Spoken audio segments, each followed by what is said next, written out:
Boa tarde. Vamos dar início à sessão conjunta de julgamento dos processos administrativos sancionadores CVM 19957-004489 de 2022/31 e 19957-008632 de 2020/01, ambos de relatoria do diretor João Ancioli. Presidirei essa sessão em substituição ao presidente João Pedro Nascimento, que está em missão exterior. Registro que, nos termos da deliberação CVM 45 de 2021, a presente sessão será realizada de modo híbrido, mantida para a defesa da possibilidade de participação por videoconferência. A sessão por videoconferência também mantém seu caráter público, conforme o artigo 49 da Resolução 45. Por essa razão, registro que a sessão está sendo transmitida pela internet. Funciona como Procuradora Federal Especializada na CVM, a doutora Luciana Daia. São acusados no processo 004489/2022-31, o senhor Gabriel Harrison Dias da Rocha, Gabriel Harrison Intermediação de Negócios Limitada, Rafaela Valentim, agente autônomo de investimento em aplicações EDI, e Rafaela Pereira Valentim, esses dois últimos aqui representados pelo Dr. Rafael Ázaro, que fará a sustentação por videoconferência. E no processo 008632/2020-01, são acusados também o senhor Gabriel Harrison Dias da Rocha e Gabriel Harrison Intermediação de Negócios Limitada. O patrono não está presente para a sustentação oral. Tendo em vista que o relatório dos processos foi previamente disponibilizado no site da CVM, eu dispenso a leitura do mesmo, observações quanto à sua redação poderão ser encaminhadas diretamente ao gabinete do diretor relator. Passo, então, a palavra ao Dr. Rafael Ázaro para que faça a sua sustentação oral pelos acusados que representa no processo 19957-004489/2022-31. Doutor Rafael, lhe passo a palavra. Boa tarde a todos, a essa comissão. Venho aqui na condição de procurador da senhora Rafaela Valentim e da sua pessoa jurídica, a qual, conforme já mencionado em documento apresentado na defesa, já se encontra extinta, inclusive, e houve solicitação para retirada, exclusão desse procedimento. Ocorre aqui, chegamos até aqui, ela permanece, e razão pela qual eu reitero esse pedido para que ela venha, para que venha a ser considerada essa exclusão da pessoa jurídica da senhora Rafaela Valentim, considerando que a sua exclusão já a sua extinção, certo? Reiterando e contextualizando a situação, tem-se, portanto, que tanto a senhora Rafaela Pereira Valentim, como a HI, agente autônomo de investimentos em aplicações Eireli, que é a sua pessoa jurídica, estão sendo acusadas por suposta infringência ao artigo 13, inciso 6 da instrução CVM 497, à época, nesse momento, constante hoje, no artigo 18, inciso 6 da resolução CVM 16, sob a alegação de que essas estariam atuando como agentes autônomas por meio de terceirização de suas autorizações junto à CVM. Tem-se que o referido procedimento investigativo decorreu de investigações de processos administrativos sancionadores instaurados a partir da comunicação da empresa Modal, distribuidora de títulos e valores mobiliários, a SMI, sob supostos indícios de irregularidades por meio de análise realizada no período compreendido entre dezembro de 2019 e abril de 2020. Ocorre que esse referido processo administrativo sancionador promove investigação de supostas irregularidades envolvendo a pessoa de Gabriel Harrison e as empresas do Grupo Harrison, que, sem essa autorização da CVM, estariam atuando no mercado de valores imobiliários, se valendo de práticas supostamente ardilosas para a captação de clientes, investidores, bem como suposta oferta de um robô trader denominado HQuant, com a promessa de ganhos de 2 a 3% ao dia.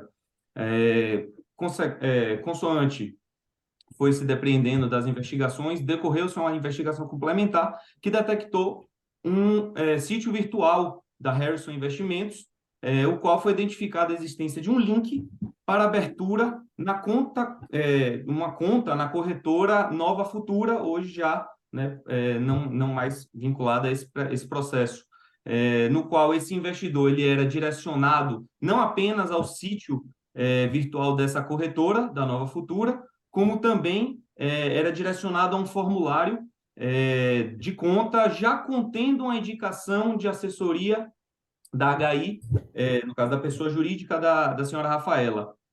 A partir disso, a senhora Rafaela e a sua pessoa jurídica passaram a integrar as investigações, que inicialmente seriam exclusivas a Gabriel Harrison e ao Grupo Harrison.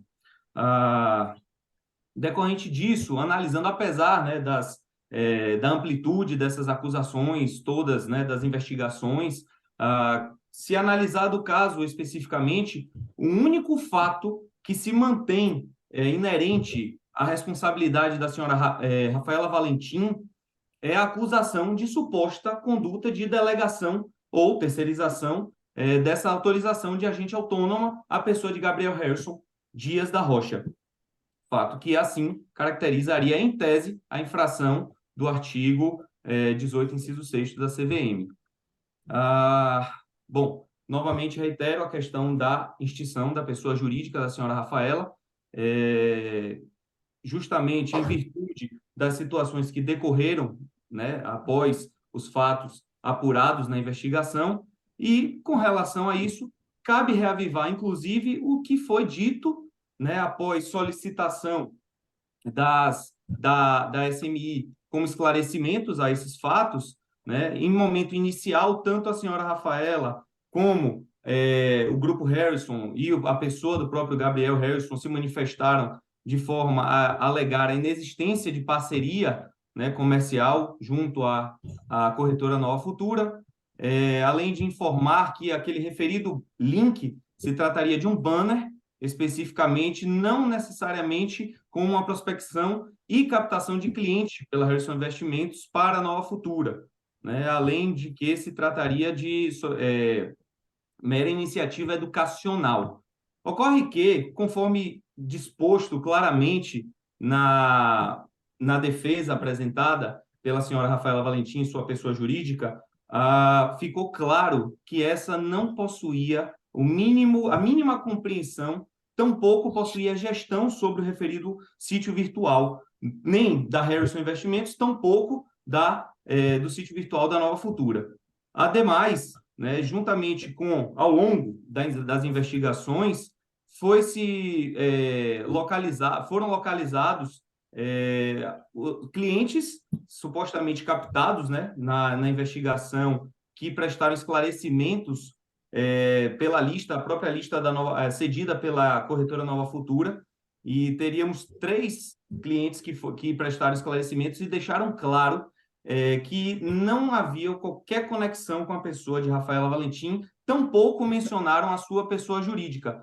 Falaram tão somente que tomaram conhecimento da Nova Futura através do curso vendido pela Harrison Investimentos, sob esse pretexto de abrir conta na corretora para ganhar um bônus no acesso à plataforma, mas, novamente, não chegou a fazer qualquer negociação com a corretora, né? Tampouco se reportou, teve qualquer contato com a pessoa da senhora Rafaela, ou mesmo, né, qualquer contato ou menção à sua pessoa jurídica para qualquer tratativa. E isso é unânime a todos os clientes que foram questionados, né, durante a investigação sobre o caso. Aí, passado esse ponto, se analisado friamente, né, o que diz o artigo 16 da CVM, ele traz exatamente, em seu parágrafo 1º, as autorizações possíveis a um agente autônomo, né, a qual se encontra inicialmente prospecção e captação de clientes, receptação e registro de ordem de transmissão, dessas ordens para os sistemas de negociação ou dos registros cabíveis na forma da regulamentação em vigor e a prestação de informações sobre os produtos oferecidos e sobre os serviços prestados pela instituição integrante do sistema de distribuição de valores imobiliários pela qual tenha sido contratado. Bom, conforme disposto no dispositivo, a atividade de prospecção, então, e captação de clientes é enquadrada, sim, como atividade inerente ao agente autônomo de investimento, assim como aquelas relativas à própria negociação e a informações sobre produtos oferecidos, não havendo, portanto, qualquer ilegalidade quanto à eventual conduta de captação de investidores. Já em relação às vedações, utilizados pelos agentes autônomos de investimentos no exercício das atividades constantes no parágrafo 1º do artigo 11 da Instrução Normativa CVM 497, vigente à época dos fatos, pode-se dizer, em seu parágrafo 1º, que consta, no inciso 1º, a adoção de logotipos ou de sinais distintivos do próprio agente autônomo de investimento ou da pessoa jurídica de que ele seja sócio, desacompanhada de identificações de instituição integrante do sistema de distribuição de valores mobiliários pela e qual tenha ele sido contratado, com no mínimo igual destaque e, inciso 2º, a referência à relação com a instituição integrante do sistema de distribuição de valores mobiliários por meio de expressões que dificultem compreensão de natureza do vínculo existente como parceria, associada ou afiliada. Analisando o material do qual decorreu a investigação e chegou à pessoa da senhora Rafaela Valentim e, consequentemente, a sua pessoa jurídica, analisado o marketing promovido, não se encontra qualquer tipo de violação aos referidos dispositivos praticados e, principalmente, praticados pela senhora Rafaela. Conforme disposto, a página do Grupo Harrison Investimento não é gerido, nunca foi gerido pela pessoa da senhora Rafaela, certo? Além disso, se ainda assim considerado o link ao qual, o sítio virtual ao qual o link era redirecionado da Nova Futura, constava tão somente no seu formulário o nome da pessoa jurídica de Rafaela como sugestão no caso, como sugestão a possível assessor, e não era obrigatório, era mera sugestão para que, caso o investidor quisesse adquirir, né, abrir a referida conta, estaria lá a pessoa dela como a suposta assessora, né, para escolha, não sendo vedado qualquer outro tipo de escolha de demais assessores na referida plataforma. Bom, considerando esse ponto, não se pode falar em qualquer tipo de infração à questão de publicização do cadastro de inscrição ou qualquer tipo de irregularidade na promoção de marketing. Além disso, pode-se dizer que é importante destacar que o mero fato de Rafaela ter disponibilizado um link, se foi o caso, né, como foi dito, ou pelo menos vem sendo considerado na referida investigação, diferentemente do que já veio exposto na defesa, o qual esse link direcionava a pessoa de Rafaela, né, no caso, fazia remissão à sugestão dela como assessora. Pode-se dizer o seguinte: essa mera disponibilização do link para esse cadastro na instituição ao qual era vinculado não tinha qualquer pretensão de delegar ou terceirizar sua licença de agente autônomo por si só, o que, de certa forma, não se enquadraria ao dispositivo supostamente de infração praticado por ela.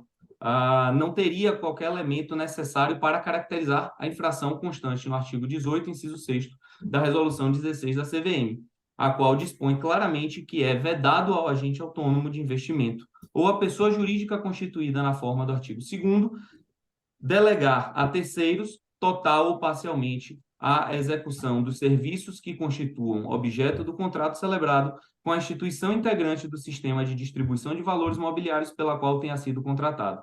E isso pode se esclarecer em dois motivos. No primeiro, conforme muito bem disposto na peça de defesa apresentada aos presentes autos, como norma jurídica infratora, né, ou seja, a vedação à conduta humana, o método interpretativo a ser utilizado precisa ser o literal, de modo que, inclusive, não sejam permitidas qualquer tipo de analogias ou interpretações extensivas à norma, especialmente em prejuízo do suposto infrator. Logo, necessária, então, a presença da figura do dolo, certo? A consciência e a vontade, né, para caracterizar uma delegação ilícita a justificar a incidência do referido dispositivo da resolução CVM. Portanto, essa caracterização do dolo jamais foi demonstrada nos presentes autos, elas inexistem, muito contrariamente. A realidade é que as acusadas sequer possuíam ciência, muito menos vontade de que a pessoa de Gabriel Harrison e a Harrison Investimentos estavam se valendo de sua licença de agente autônoma para captar ou prospectar clientes. As acusadas, elas não possuíam, não conheciam e tampouco contactavam clientes, não tinham qualquer tipo de relação ou tampouco conheciam de fato essa disponibilização desse link por meio desse banner e, consequentemente, esse direcionamento à página da Nova Futura. As acusadas, elas não forneceram procuração a quem quer que seja, muito menos a pessoa de Gabriel Harrison, para autorizar qualquer tipo de ato a essa prática, principalmente a uma prática ilegal. Por esse motivo, o entendimento jurisprudencial, inclusive demonstrado na peça de defesa, quanto à necessária configuração no âmbito da responsabilidade subjetiva do suposto infrator para essa intenção de infringir a norma regulamentar da CVM, seja pela mera intenção de transgressão ou pela intenção de beneficiar-se por meio desta. Do caso em questão, de fato, não há como se inferir benefícios das acusadas, tampouco intenção de transgredir essas normas reguladoras, ou, principalmente, um desmando efetivo, já que, frise categoricamente, a acusada Rafaela Valentim não possuía qualquer poder para administrar, controlar ou mesmo gerir o referido sítio virtual da Harrison Investimentos. Mais ainda, é importante reiterar aqui o fato de que, apesar da disponibilização do link, né, os clientes da Nova Futura, né, novamente, que responderam esse questionário, mais uma vez, deixam claro que, apesar de terem conhecido a Nova Futura por intermédio direto do próprio Gabriel Harrison ou do curso ofertado pela Harrison Investimentos, não fizeram qualquer negociação na corretora ou operações e ainda sequer mencionaram o nome da própria Rafaela Valentim ou da sua pessoa jurídica, demonstrando assim total falta de conhecimento dessas acusadas para com as referidas práticas ilícitas ora apuradas.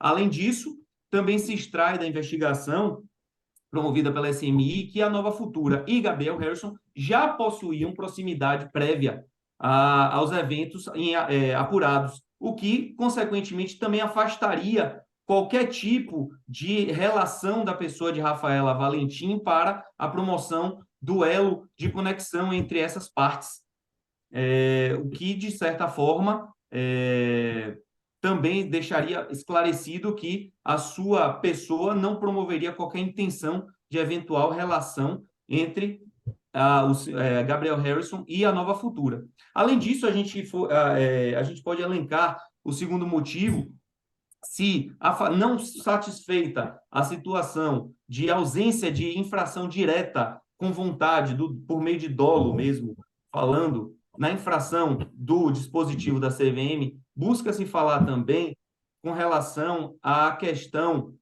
de, a partir do momento em que a senhora Rafaela tomou conhecimento da situação em que se encontrava, justamente após ter sido contratada ao longo desse período todo pela Harrison Investimentos, mais especificamente em 1º de outubro de 2019, para exercer a função exclusiva de auxiliar administrativo, cargo que ocupou até 27/8/2021, quando, de fato, pediu a sua rescisão indireta por telegrama, momento em que, reitera, descobriu, né, que seu nome teria sido utilizado de forma irregular pelos representantes da Harrison e, após pedido de explicação, né, ficar sem receber salário ou qualquer tipo de comunicação com os prepostos da empresa. Esse fato, inclusive, conforme já mencionado também ao longo da defesa, são objetos da reclamação trabalhista de número 1148, dígito 16 de 2022, 5.10.0020, que se encontra em trâmite perante a 20ª Vara do Trabalho de Brasília, o qual se encontra com pedido de pagamento de verbas rescisórias e danos morais. Sintetizando esse momento aqui, Rafaela, como a contratada da Harrison Investimentos, ela recebia diversas exigências que foram aceitas em razão de eventual submissão e posterior preocupação com sua situação, inclusive por se tratar do referido período de pandemia, o que, de certa forma, aumentou a sua preocupação com possível desemprego. Portanto, o que, de certa forma, contribuiu para que essa viesse a submeter-se às ordens hierarquicamente superiores. Além disso, a intenção até mesmo de se tornar investidora da Harrison, do Grupo Harrison, fazendo um aporte mínimo de R$5.000, o qual ela jamais percebeu de volta. Inclusive, isso deixa bem claro em sede de defesa que não só a pessoa de Rafaela foi, além de estar submetida a uma situação a qual ela não tinha conhecimento, ela ainda foi lesada, sendo verdadeira vítima, não atuante diretamente para a prática de infração alguma, mas sim uma verdadeira vítima ou nova vítima da pessoa de Gabriel Harrison e do seu grupo de investimento.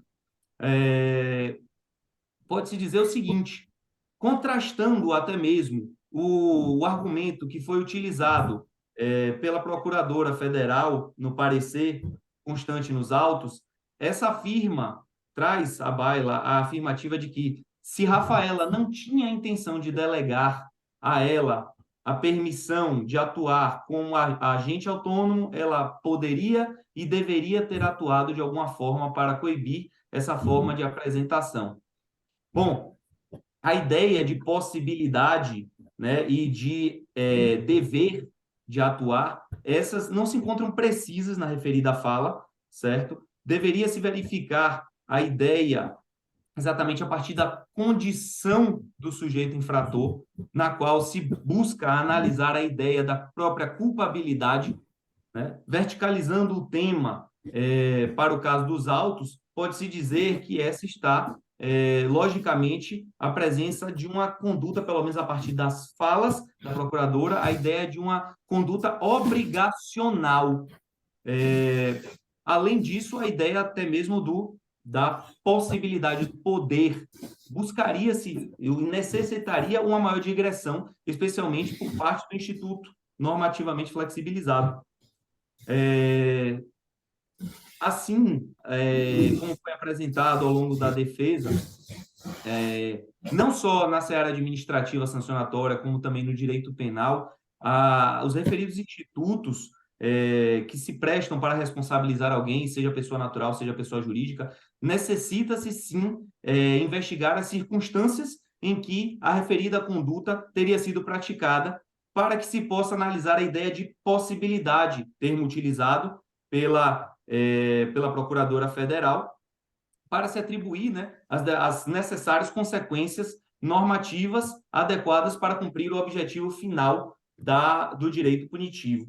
Ocorre que, como já deixado bem claro, tanto em sede de defesa como nesse momento aqui, a pessoa de Rafaela tampouco sabia ou tinha intenção ou pretensão alguma de praticar qualquer tipo de conduta. Se encontrava inserida em um contexto profissional, a qual, de certa forma, até mesmo mencionado por ela, possível ingenuidade em obedecer ordens hierarquicamente superiores, não teve qualquer conhecimento ou percepção necessária para poder atuar, de certa forma, diferentemente daquilo que manda o próprio direito. Consequentemente, também não se pode falar que ela deveria, uma vez que ela tampouco tinha consciência e bem como invoca-se aqui nesse momento um princípio constitucional da confiança. A ideia de que a pessoa deve se portar acreditando que o próximo também irá se portar, acompanhando o regramento normativo, né, acompanhando, atuando de forma média, conforme manda a legislação. Basicamente, tem-se, então, a situação da própria Rafaela, trata-se manifestamente de inadmissibilidade exigir conduta diversa da sua pessoa, inclusive, dadas as circunstâncias, no momento em que foram apurados os fatos da suposta conduta irregular praticada, certo? Além disso, também busca deixar claro que, mesmo que se, além de não considerado que a figura da própria Rafaela e, consequentemente, da sua pessoa jurídica possam se valer dos referidos institutos jurídicos para poder, de alguma forma, ser considerada a sua inocência, que, ao menos, seja, e sim, essa goza das referidas circunstâncias necessárias para que se venha a aplicar, caso seja aplicada eventual condenação à sua pessoa, que seja considerada todas essas circunstâncias dispostas pelo artigo 66 da Resolução 45 da CVM, que fazem jus tanto a pessoa de Rafaela Valentim e, consequentemente, a sua pessoa jurídica, caso não seja admitida a sua exclusão do presente processo, quais sejam bons antecedentes do infrator, regularização da infração, boa-fé dos acusados, adoção efetiva de mecanismos e procedimentos internos de integridade, auditoria e incentivo à denúncia de irregularidades, bem como a aplicação efetiva de código de ética de conduta no âmbito da pessoa jurídica avaliada por entidade pública ou privada de reconhecida especialização. Conforme plenamente já apurado e reiteradamente demonstrado... Doutor Rafael, peço apenas que já se encaminhe para a sua conclusão, que já passamos aqui do tempo regulamentar. Perdão, concluindo agora. A pessoa de Rafaela, ela prestou todas as informações, cooperou amplamente com o presente processo, ela confessa tudo aquilo que sabia, não responde a nenhum outro processo judicial ou procedimento criminal. Ela, desde que tomou ciência dos supostos fatos infracionais, foi completamente diligente em buscar a baixa de sua empresa para encerrar qualquer tipo de conduta de utilização indevida das referidas autorizações pela CVM, tentando, de todas as formas, encerrar a situação de infração. Além do mais, é importante mencionar que ela se encontra, sim, atualmente em difícil situação financeira, a qual também deve ser levada em consideração, no caso, em vias de uma eventual aplicação de pena. Por isso, novamente, reitero, finalizando minha fala, para que seja reconhecido inicialmente a exclusão da AAI, né, investimento pessoa jurídica da pessoa de Rafaela Valentim, e, consequentemente, que venha a ser arquivado o presente processo administrativo sancionador em relação às acusadas, em virtude da evidente comprovada ausência de dolo para a prática das infrações, bem como, se não reconhecidas dessa forma, ou, consequentemente, reconhecidas as ausências de culpabilidade pela incidência de clara situação de inexigibilidade de conduta adversa. Muito obrigada, doutor Rafael. Eu pergunto, então, à Procuradoria se tem algum pronunciamento a fazer. Serei breve. Funcionando? Boa tarde, membros do colegiado, ao advogado de defesa.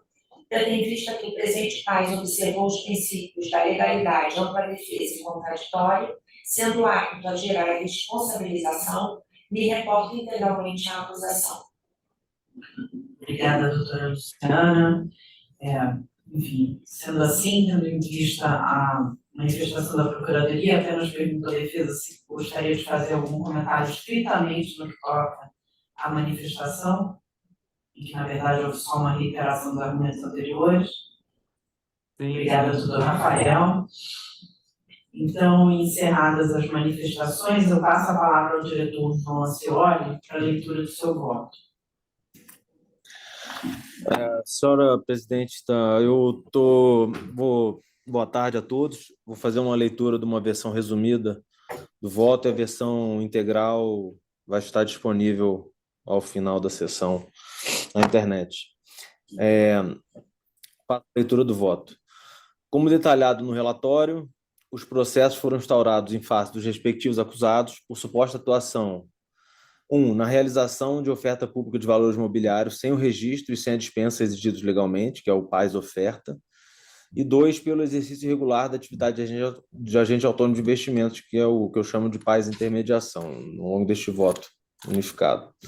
Em síntese, os fatos apurados em ambos os casos envolvem a atuação no mercado de valores mobiliários de Gabriel e de sociedades por ele criadas e administradas.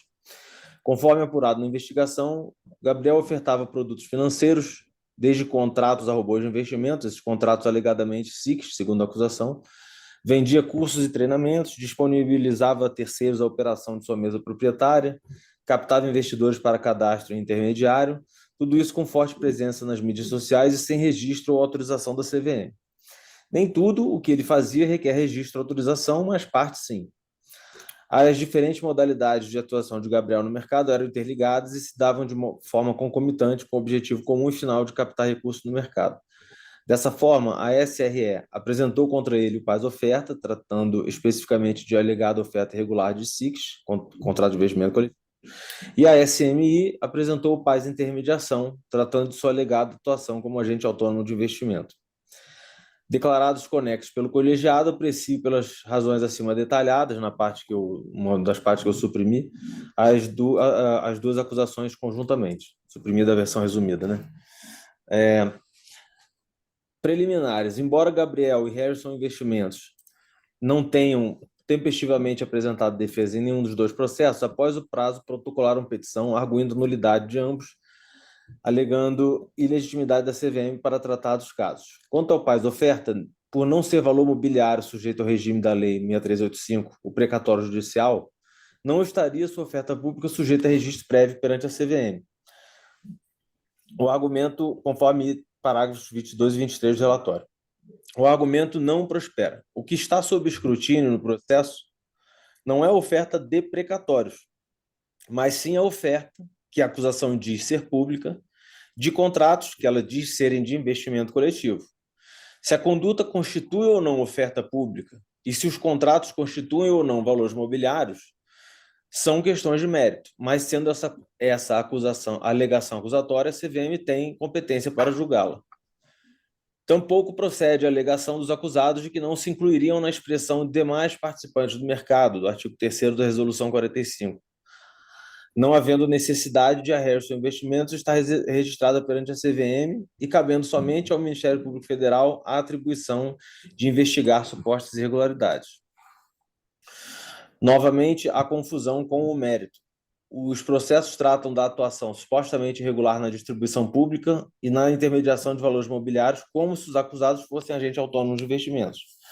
A suposta irregularidade é exatamente pela falta de registro a que ambas as atividades se sujeitam, conforme o artigo 19, caput 16, incisos 1, 3 e parágrafo único da Lei 6385.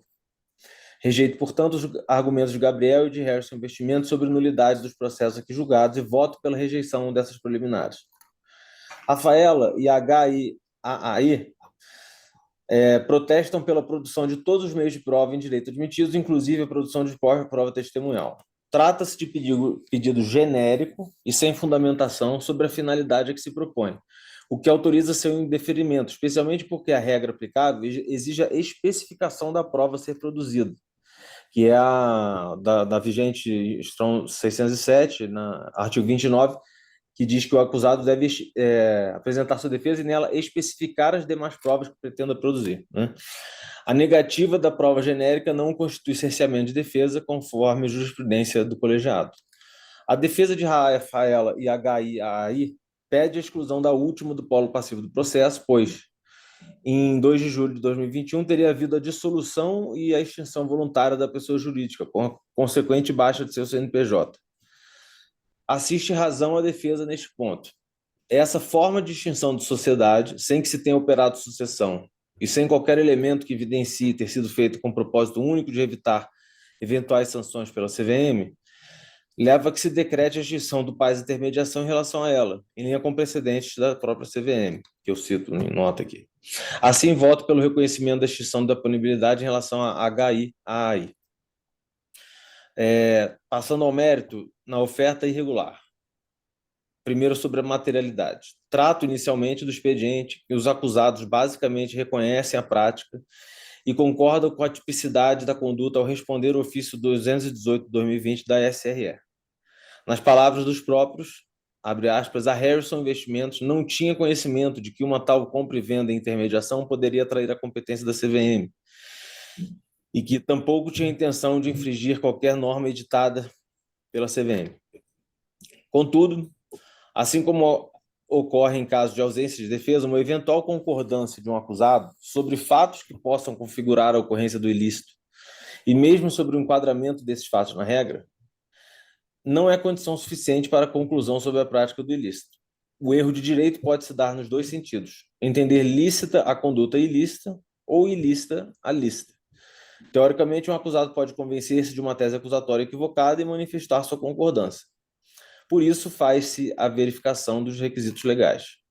O produto de investimento oferecido pelos acusados foi, como demonstrado pela acusação e referido no relatório, amplamente divulgado ao público geral, fato não questionado pelos acusados, que não é o mesmo que não questionar sua imputação à norma. A acusação trouxe diversos anúncios feitos pelos acusados na internet em sua página do Facebook. Não houve acusação de operação fraudulenta, mas os anúncios, do mínimo, flertaram com a má-fé ao usar linguagem enganosa como garantia de ótimos retornos e até mesmo a alegação um tanto suspeita de que a compra de precatórios é isenta de irregularidades, fraudes ou quaisquer prejuízos financeiros. Em todo caso, o que importa neste ponto é que houve anúncio voltado ao público investidor em geral, com alcance amplo e indiscriminado, pelo que entendo preenchido o requisito de ter havido oferta pública. Presente oferta pública, deve-se averiguar se o produto oferecido configura o contrato de investimento coletivo, ou seja, e aí eu transcrevo os termos da lei, que gerem direito de participação, de parceria ou remuneração, inclusive resultante de prestação de serviços, cujos rendimentos advêm do esforço do empreendedor ou de terceiros. Caso positivo, configura-se por inteiro o conceito de valor mobiliário sujeito ao regime da 6385, conforme o seu artigo 2º, inciso 9º. Como no recentemente julgado caso do rei do Bitcoin, adoto o procedimento observado há mais de 15 anos na autarquia, em que se verifica, segundo a redação do artigo 2º, inciso 9º, os 5 seguintes pontos. 1. Se há investimento de recursos. 2. Se o investimento é formalizado em título ou outro documento. 3. Se o investimento é coletivo. 4. Se o contrato estipula direito a algum tipo de remuneração. E 5.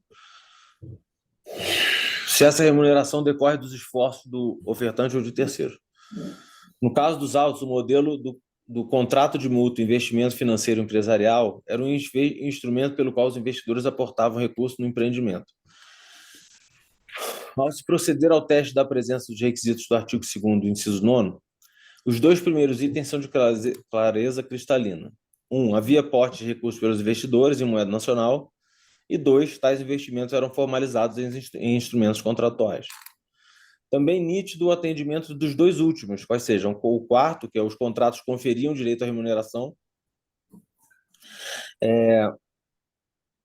e 5, a remuneração decorria dos esforços do ofertante, que se comprometia pela cláusula 2ª do modelo de contrato, a transcrição da cláusula aqui, que mostra que a contratada se compromete a administrar o investimento em sua integralidade na compra e aquisição de direitos creditórios federais, RPV, etc.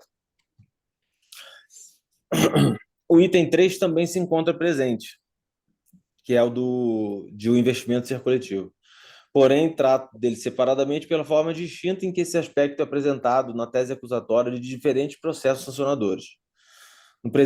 No precedente mencionado acima do rei do Bitcoin, a fundamentação sobre o caráter coletivo do investimento fora apenas a de que a fundamentação da acusação, né? For apenas a de que os produtos de investimento haviam sido oferecidos indistintamente e poderiam ser adquiridos por vários investidores. Diferentemente daquele caso, aí eu faço a transcrição do voto do outro caso, né? Vou pular aqui para fins de concisão.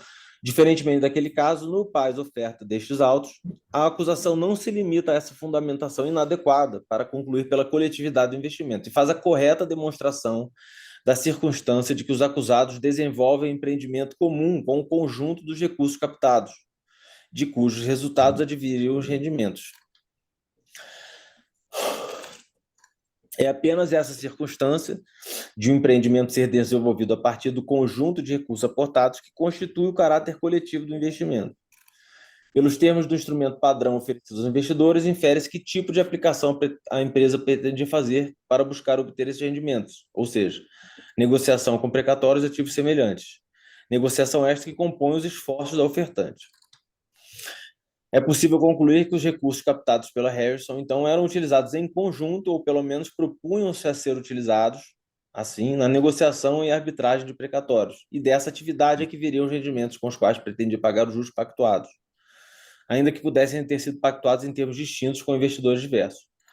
Entendo estar demonstrado que os rendimentos adviriam da atividade da Harrison, aplicar os recursos dos investidores em geral, que preenche o requisito, esse terceiro requisito da verificação da incidência do artigo 2º, inciso 9º, da 6385. Na defesa, além dos argumentos preliminares já tratados neste voto, a tese central é, em suma, a de que os acusados teriam ofertado ao público investidor ativos que não atraíram a competência da CVM, por não constituírem valores mobiliários. Então, a tese central é de que ele fala, no mercado de ativos reais, é possível investir em obras de arte, royalties musicais, precatórios, imóveis, moedas antigos, etc., selos e outros. O precatório não é um valor mobiliário para fins da 6385, etc. Voltando aqui, saindo da transcrição, da defesa, volto ao voto. É relevante tratar do tema, pois em abstrato a tese se sustenta. Realmente, é possível haver ativos oferecidos ao público geral que o adquire com o propósito de investimento e que seja inclusive oferecido com esse apelo. Contudo, a definição de valores mobiliários cuja oferta pública é sujeita a registro é mais estrita na lei do que apenas algo que seja vendido e adquirido com o propósito de investimento. Se fossem apenas precatórios federais o que os acusados tivessem oferecido ao público, assim como frações de outros bens e direitos, inclusive alguns exemplificados em sua manifestação, não teria realmente havido essa infração. Porém, esse argumento é falacioso. Se a oferta fosse puramente de precatórios ou frações de precatórios, até realmente não haveria essa irregularidade. Mas não é só isso o que a acusação afirmou, como não é isso que os autos do paz-oferta mostram ter ocorrido. O que foi oferecido eram resultados da negociação de precatórios a ser feita pelos acusados. É basicamente a mesma diferença entre comprar uma fração de um carro antigo ou de um terreno com um intuito especulativo em sua valorização e, de outro lado, comprar uma fração do resultado que um terceiro pretende obter comprando e revendendo carros antigos ou terrenos. Quem identificaria a oportunidade faria negociação para aquisição de precatórios com deságio, bem como uma negociação e subsequente venda com deságio menor ou decisão por aguardar pagamento do precatório, seria a Harrison Investimentos. É esse o esforço de terceiros que me parece claramente presente na hipótese. Dada sua ausência de registro e sua dispensa, concluo pela ocorrência da oferta pública irregular pela Harrison Investimentos. Quanto à autoria, é evidente a autoria pela Harrison Investimentos, que figura expressamente nos contratos, né? E quanto ao Gabriel, o termo de acusação traz em seu texto alguns argumentos que não se prestam por si só a demonstrar a autoria, como o fato de ser Gabriel sócio majoritário da empresa que leva seu nome, ou que Gabriel foi quem respondeu ao ofício da SRE. O teor da resposta ao ofício, porém, corrobora ter sido Gabriel a figura central na atuação, assim como o nome da empresa sugere, né? O nome da empresa é o nome do Gabriel. Também menciona genericamente que os administradores da ofertante são responsáveis pelo, isso é acusação, né? Pelo cumprimento das obrigações, mas sem descrever especificamente a conduta com que o acusado as teria descumprido. Porém, o referido termo de acusação descreve, sim, uma conduta concreta e individualizada do acusado Gabriel, ao dizer e demonstrar com provas que era ele quem figurava nos contratos com os investidores como representante da Harrison. Isso pode ser verificado inequivocamente dos documentos presentes aos autos, indicados no voto, pelo que está demonstrada a autoria da titularidade também por esse acusado. Eu peço 1 minuto para um intervalo, já venho para concluir, para passar para a parte seguinte do voto. 1 minuto. Obrigada, diretor. Fazemos então aqui 1 minuto de pausa.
Posso retomar?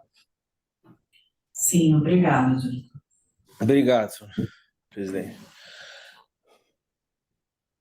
Passando agora para a atuação irregular como agente autônomo de investimentos. No Paz Intermediação, Gabriel e Harrison Investimentos são acusados por atuação irregular como agente autônomo de investimentos. Em suma, é irregular pela falta de autorização, né? Eles atuavam irregularmente utilizando a pessoa jurídica HI, Agente Autônomo de Investimentos, de acrônimo HI, nitidamente referente a Harrison Investimentos. Por isso, a HI, a AI e Rafaela foram acusados de infração ao artigo 13, inciso 6 da Instrução CVM 497, por terem supostamente delegado seus serviços para Gabriel e para Harrison Investimentos. A acusação demonstrou bem como a Harrison Investimentos disponibilizou em seu website o link para uma corretora de valores de quem Gabriel se apresentava publicamente como parceiro comercial, conforme evidência nos autos, reproduzidas também no relatório, e que foram obtidas do grupo Harrison na internet.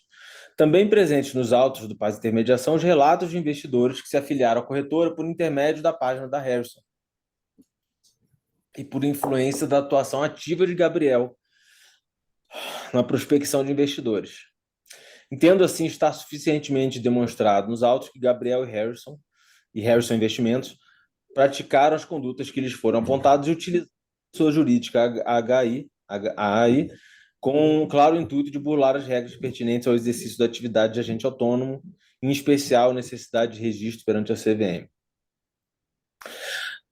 Quanto a AI, embora tenha sido parte ativa na atuação irregular de Gabriel, verifica-se a extinção de sua punibilidade, como já mencionado no parágrafo 14 deste voto. Em relação a Rafaela, entendo ter razão em sua defesa. Há indícios suficientes para concluir que sua conduta foi toda determinada por Gabriel, de quem era funcionária e a quem era subordinada, tendo ela sido apenas um instrumento para a prática da irregularidade por aquele que comandava toda a operação. Os elementos trazidos por sua defesa são bastante convincentes no sentido de que foi Gabriel quem a mandou constituir uma pessoa jurídica de agente autônomo. Na prática, apesar de não lhe ter sido imputada esta acusação específica, foi ele, Gabriel, que, como administrador de fato dessa pessoa jurídica, fez com que ela, a pessoa jurídica, lhe delegasse a atuação. Evidentemente que sem acusação não pode haver punição, mas o ponto aqui é esclarecer como que é possível que uma pessoa jurídica tenha agido e sua única sócia administradora formal não seja responsabilizada. É que, apesar de formalmente sócia administradora, sua defesa demonstrou com suficiente robustez que a acusada não tinha efetiva deliberação sobre a pessoa jurídica. Não há evidência nos autos, assim, de que tem havido dolo em sua atuação. Conclusão e dosimetria. Pelo exposto, tanto no paz oferta quanto no paz intermediação, concluo pela procedência da acusação em relação aos acusados Gabriel e Harrison Investimentos. Entendo também ser procedente a acusação dirigida a HI, Agente Autônomo de Investimentos, no paz intermediação, porém deve ser reconhecida a extinção de sua punibilidade, como já detalhado. Concluo também pela absolvição de Rafaela nos termos da subseção anterior.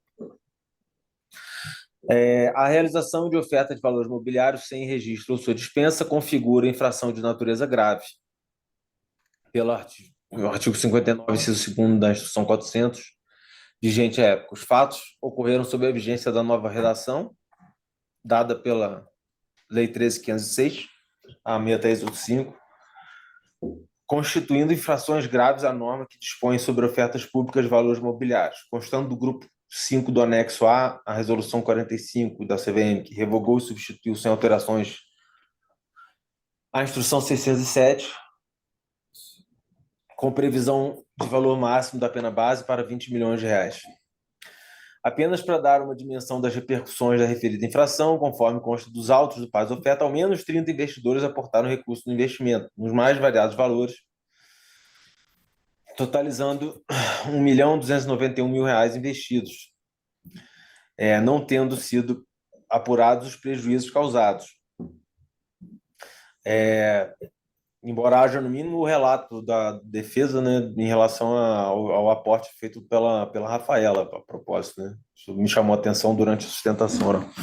Em linha com o precedente do colegiado, e considerando as circunstâncias do caso concreto, inclusive considerando os elementos trazidos pela acusação, proponho, no paz oferta, a fixação da pena base.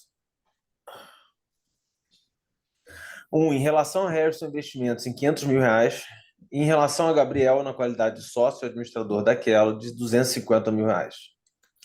A atuação irregular como agente autônomo constitui infração grave, nos termos então vigentes instrução 497, e tendo a conduta também sido praticada sobre a nova redação dada a 6385 pela Lei 13.506. E o valor máximo de pena base de R$ 3 milhões. Proponho, assim, no paz intermediação, a fixação da pena base em relação a Harrison Investimentos em R$ 300.000. Em relação a Gabriel, R$ 150.000. Como atenuante aplicável a todas as penalidades, no percentual de 15%, nos termos do artigo 66, inciso 2º da Resolução 45 da CVM, devem ser computados os bons antecedentes dos acusados. Como agravante para acusação de atuação irregular, como agente autônomo, também no percentual de 15%, considero o cometimento da infração mediante ardil, nos termos do artigo 65, inciso 5 da Resolução 45. Uma vez que foi feita a utilização interposta da HI, Agente Autônomo de Investimentos, né, a pessoa jurídica. Por fim, como agravante para acusação pela oferta sem registro ou dispensa, também no percentual de 15%, considero a expressiva vantagem auferida pelos acusados, tendo em vista a magnitude dos investimentos feitos, nos termos do artigo 65, inciso 3º da Resolução 45. Assim, resumindo, voto pela condenação dos acusados abaixo, as multas pecuniárias conforme a seguir. Gabriel Harrison, intermediário de negócio limitado, R$ 500.000 pela realização de oferta de valores mobiliários sem registro ou sem dispensa. R$ 300.000 pela ação irregular como agente autônomo de investimentos. A Gabriel Harrison Dias da Rocha, R$ 250.000 pela realização de ofertas sem registro ou dispensa, R$ 150.000 pela atuação irregular como agente autônomo de investimentos. Voto, por fim, pela extinção da punibilidade de Rafaela Valentim, agente autônomo de investimentos em aplicações, que é a última denominação da HI, agente autônomo, e pela absolvição de Rafaela Pereira Valentim quanto à infração que lhe foi imputada. Comunique-se o resultado da Procuradoria da República do Distrito Federal. Senhora presidente, é como eu voto. Obrigada, diretor João Acioli. Pergunto, então, ao diretor Otto Lobo como vota. Eu acompanho o voto do diretor, relator. Obrigada, diretor Lobo. Eu também acompanho integralmente o voto do diretor relator e, portanto, por unanimidade, proclamo o resultado deste julgamento, tendo sido, então, aplicadas as multas pecuniárias nos termos do voto do diretor João Acioli, que acabou de fazer a leitura, com relação a Gabriel Harrison, intermediação em negócios limitada, e com relação ao acusado Gabriel Harrison Dias da Rocha. Como resultado, também temos aqui a extinção de punibilidade de Rafaela Valentim, agente autônomo de investimento em aplicações ELI, e a absolvição de Rafaela Pereira Valentim. Informa os acusados punidos que poderão interpor recurso voluntário no prazo legal ao Conselho de Recursos do Sistema Financeiro Nacional.